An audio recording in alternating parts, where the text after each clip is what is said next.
শুধু সকাল বিকাল দুই বেলা যদি আমার খাবারের বন্দোবস্ত হয়, আমি আর নবীর লক ছাড়ি না।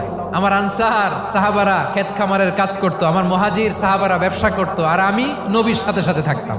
5374টা হাদিস তিনি বর্ণনা করেছেন।